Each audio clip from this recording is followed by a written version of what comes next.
What's going on, guys? I'm trying to do more of these. I promised that I would do a video response to a question that came in through Facebook Messenger.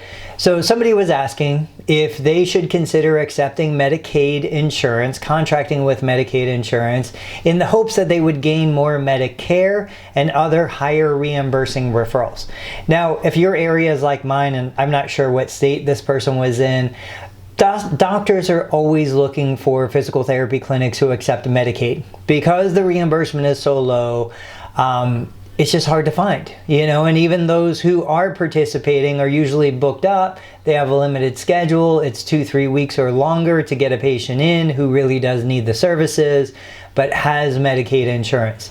So there's two ways for you to look at this. If you look at this in the traditional sense, a mobile therapist going to the patient's home, doing one-on-one therapy, having the commute time between sessions, absolutely, in my opinion, cannot operate a profitable business with Medicaid reimbursement on average. It just can't be done. Now, we're in a unique time because we have the availability of telehealth and coverage for telehealth services.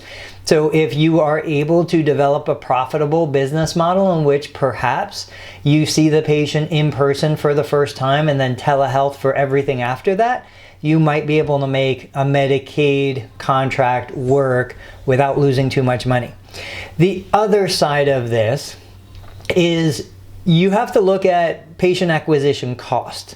So we're in a traditional setting. You might say, well, I'm going to spend $1,000 running Facebook ads. I'm going to spend $1,000 running Google ads. I'm going to invest in, sponsoring the church bulletin. I'm going to be on the local sports team program. I'm going to do all these things. Instead of doing that stuff, which I would say generally a lot of the traditional stuff, the old stuff just has zero return on investment.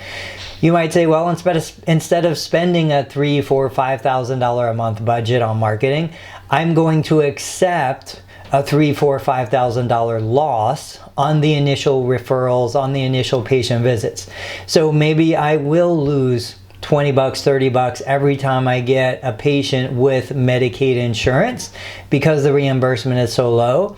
But the question is, can I leverage that? Can the business owner leverage that into gaining more referrals? So if a patient comes referred with a low reimbursing insurance, you treat that patient now becomes a raving fan. You have upsell opportunities for cash-based services. That patient goes back, establishes a relationship between you and the referring physician. Now you start gaining more referrals from that physician for higher reimbursing insurance plans and services that are provided. If you're going to sit there with an empty schedule, then losing $20 might be better than losing $150. But nobody can directly answer that question because there are so many different perspectives. Walmart and other retailers have loss leaders. They have products that they sell at a loss. One of the more common ones is milk. They'll sell a gallon of milk losing money, but they'll put that gallon of milk in the back farthest corner of the store. So the consumer going in just to get a gallon of milk walks out with $70 more product than they expected to sell. So if you have that patient referred to you with Medicaid and you're contracted with Medicaid, if you have more appealing cash-based services that are not covered by Medicare or Medicaid, perhaps you can upsell those services if you believe they're beneficial to your client.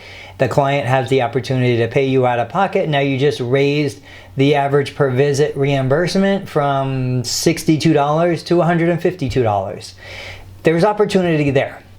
But if you're going to follow the traditional route, if you're going to use the business model that was successful in 1982 and try to make it successful in 2022, you will go out of business if you don't have an effective business strategy. So I generally advise most individual small providers, most mobile clinicians, don't contract with Medicaid because you cannot do it profitably. You don't have the infrastructure to deliver the service at the level you want to deliver and have a profit margin in there to cover costs. But we have opportunities, we have telehealth, we have upsells of cash-based services. So it takes a real in-depth kind of sit down, look in the mirror, and ask yourself the question, what am I really trying to do? What am I willing to do? And what am I gonna do to make this business successful. Guys, if you have questions like that, feel free to send them over. I'll do the best I can to record a video, because your questions are the same questions in the minds of hundreds or thousands of other therapists. So if we can record the answer and put it out publicly, then we can start the conversation and help others elevate the profession. I'll catch you guys next time.